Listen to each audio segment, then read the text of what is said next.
Hello நண்பர்களே, எப்படி இருக்கீங்க? இன்னைக்கு பார்த்தீங்க அப்படின்னா, இன்னைக்கு காலையில பார்த்தீங்க அப்படின்னா பரபரப்பான நியூஸ்.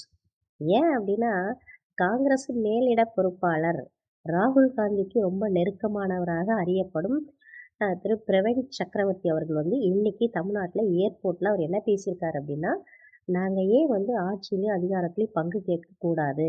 எங்களுக்கு வந்து உரிமை இல்லையா? எங்களுக்கு வந்து பங்கு வேணும், அதிகாரம் வேணும்" அப்படின்னு அவர் வந்து பேசியிருக்காரு. கூட்டணி பத்தி வந்து செய்தியாளர்கள் வந்து கேட்கும்போது அவர்கிட்ட பிரவீன் சக்கரவர்த்தி கிட்ட அவர் என்ன சொல்றாரு அப்படின்னா, இதெல்லாம் காங்கிரஸ் கமிட்டியோட மேலிடம் வந்து சரியான முடிவெடுக்கும் அப்படின்னு அவர் வந்து சொல்லியிருக்காரு. இப்போ திரும்ப திரும்ப வந்து செய்தியாளர்கள் கேட்கும்போது அவர் என்ன சொல்றாருன்னா, திரும்ப திரும்ப அந்த வார்த்தைய வந்து யூஸ் பண்றாரு. ஏன் வந்து எங்களுக்கு வந்து ஆட்சியில பங்கு வேணும்னு நாங்க ஏன் கேட்கக்கூடாது அப்படின்னு வந்து அவர் திரும்ப திரும்ப அந்த வார்த்தைய வந்து யூஸ் பண்றாரு. இது வந்து தனிப்பட்ட ஒரு மனிதரோட வார்த்தையா இது பார்க்கவே முடியாது. பொதுவா வந்து பிரவீன் சக்கரவர்த்தி வார்த்தையா இது வந்து சொல்லவே முடியாது.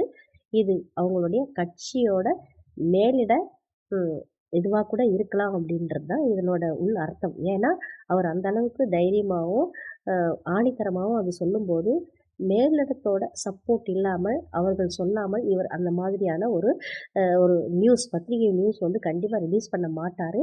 இது அரசியல் தெரிந்த அனைவருக்குமே இது புரியும் அப்படின்றது தான். இப்ப காங்கிரஸுக்கும், டிஎம்கேக்கும் மிகப்பெரிய வார்த்தை போர் வெடிக்குது அப்படின்னு சொல்லலாம். பொதுவா காங்கிரஸ் என்ன நிலை எடுக்க போகுது, அப்ப டிஎம்கே என்ன மாதிரியான ஒரு ஸ்டாண்ட் எடுக்க போறாங்க அப்படின்னு தெரியல. ஏன்னா எலெக்ஷன் பார்த்தீங்க அப்படின்னா, அ கிட்ட வந்துடுச்சு. இன்னும் 2 மாசம் தான் இருக்கு அப்படின்னு சொல்லலாம். 2 மாசம் தான் இருக்கு.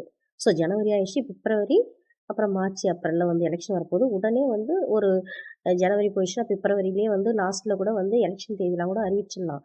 அப்படி இருக்கிறச்ச வந்து இன்னும் கூட்டணிகளே வந்து இன்னும் செட் ஆகல அப்படின்றது தான். இன்னும் யாருக்கு என்ன தொகுதின்னே செட் ஆகல.